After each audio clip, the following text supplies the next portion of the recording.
നമ്മളെ മുജാഹിദീങ്ങൾ നേരത്തെ പരിപാടി നടത്തിയിരുന്ന സ്ഥലത്ത് അവർ പറഞ്ഞു ആള് കൂടിയതുകൊണ്ട് ഞങ്ങൾ വേറെ സ്ഥലത്തേക്ക് നീങ്ങിന. ആദ്യമുള്ള സ്ഥലത്തിൻ്റെ അളവും അതിൻ്റെ ഇപ്പുറത്തെ സ്കൂൾ ഗ്രൗണ്ടും അതിൻ്റെ ഇപ്പുറത്തുള്ള സ്ഥലവും അതിൻ്റെ അവിടെ നിൽക്കാനുള്ള സൗകര്യമൊക്കെ ഞാൻ അളവ് മനസ്സിലാക്കി. പിന്നീട് അവർ പോയ സ്ഥലവും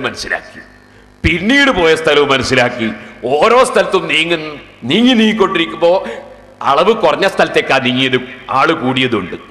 എന്താ സത്യസന്ധത കേട്ടില്ലേ?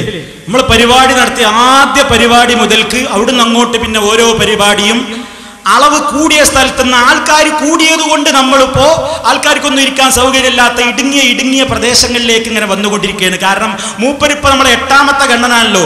7ാം ഗണനത്തിൽ അത് പറയുന്നത് 7 ഗണനത്തിന്റെ സ്ഥലവും കോൽക്കാരനാണെന്നോ. അളവ് മനസ്സിലാക്കി ആ പണിയാ. അങ്ങനെ അളവ് മനസ്സിലാക്കിയിട്ട് ഇങ്ങനെ മൂപ്പര് നടക്കുക. കിതാബോധി പഠിക്കണം. ഇവിടെ നിങ്ങൾ പ്രസംഗിച്ചില്ലേ, അതാ കാസർഗോട്ട് മുതൽ തിരുവനന്തപുരം വരെയുള്ള സർവ്വ മൗലവിമാരും വന്നില്ലേ ഇവിടെ, സർവ്വ മുജാഹിദീങ്ങളും വന്നില്ലേ ഇവിടെ. അങ്ങനെ ആളുകൾ ഇങ്ങനെ ധാരാളമായി കൂടുന്നത് കണ്ടപ്പോ വിഷമമുണ്ടല്ലേ? നിങ്ങൾ എത്ര കരഞ്ഞു പറഞ്ഞു നോക്കി. ഈ മൗലവിയുടെ CD, മൗലവിമാരുടെ CD കേട്ടുപോകരുത് ഉമ്മമാരേ. നിങ്ങൾ നരകത്തിലേക്ക് പോകണ്ട ഉമ്മമാരേ എന്ന് നിങ്ങൾ എത്ര കരഞ്ഞു പറഞ്ഞു നോക്കി. ഇതാ നിങ്ങളുടെ ഏത് പ്രചരണങ്ങളുടെയും മതിൽക്കെട്ടുകളെ ചവറ്റുകെട്ടിയിലേക്ക് വലിച്ചെറിഞ്ഞുകൊണ്ട് ജനങ്ങൾ ഇങ്ങോട്ട് ഒഴുകിയെത്തുമ്പോ സഹിക്കാനാകുന്നില്ല അല്ലേ? പ്രിയപ്പെട്ടവരെ, നിങ്ങൾ ചിന്തിക്കണം. അപ്പൊ മൂപ്പര് പറഞ്ഞത് എന്താ? ഇത് അന്യരാജ്യങ്ങളിലൊക്കെ ആൾക്കാർ CD കേൾക്കുമ്പോ ആരെങ്കിലുമൊക്കെ വിശ്വസിച്ചാലോ? ഇവിടെ പങ്കെടുക്കണോന്ന് ഏതായാലും വിശ്വസിക്കൂല. പക്ഷെ മൂപ്പരിക്ക് അതൊന്നുമില്ല. തൽക്കാലം എന്തെങ്കിലും പറയണം, അല്ലെങ്കിൽ ഈ ആളുകൾ വിശ്വസിക്കും, ഈ നാട്ടുകാർ വിശ്വസിക്കൂ.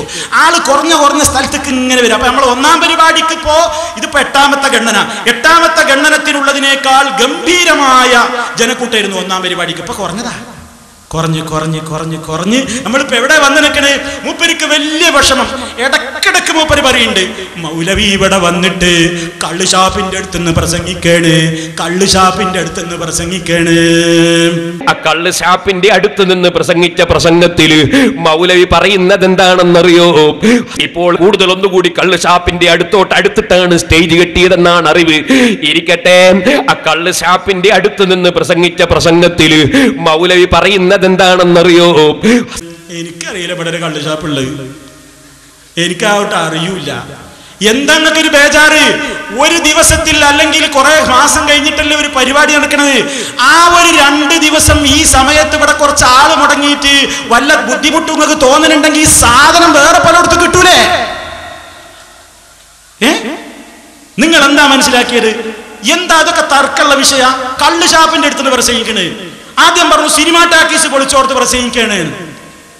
ഒരു സിനിമാ ടാക്കീസ് പോയെങ്കിൽ, ഒരു കള്ള് ഷാപ്പ് പോയെങ്കിൽ, ഇതൊക്കെ ഒരു പണ്ഡിതൻ എന്ന് പറയുന്ന ആളുകൾക്ക് യോജിച്ച വർത്താനാണോ? കള്ള് ഷാപ്പിന്റെ അടുത്ത് ഇയാൾ എത്ര തവണ പറഞ്ഞു? നിങ്ങൾ കള്ള് ഷാപ്പിന്റെ അടുത്ത് മൗലവി പറയാ. എന്താ നിങ്ങളത് പറഞ്ഞതിന്റെ ഉദ്ദേശം? അറിയാഞ്ഞിട്ട് ചോദിക്കുക. എന്താ നിങ്ങളത് പറഞ്ഞതിന്റെ ഉദ്ദേശം? ഓ, ഒരാളുടെ ഒരു സംസ്കാരം അല്ല മറ്റോടത്തെ സംസ്കാരല്ലേ? സാരല്ല, ഞങ്ങളുടെ കയ്യിലൊരു റിപ്പോർട്ടുണ്ട്. ഇപ്പൊ വായിക്കുന്നില്ല, ഹെഡിങ് മാത്രം പറയാം. മദ്യം പള്ളിയിലേക്ക്, സഖാഫി നാട്ടിലേക്ക്. ഖലാസ്.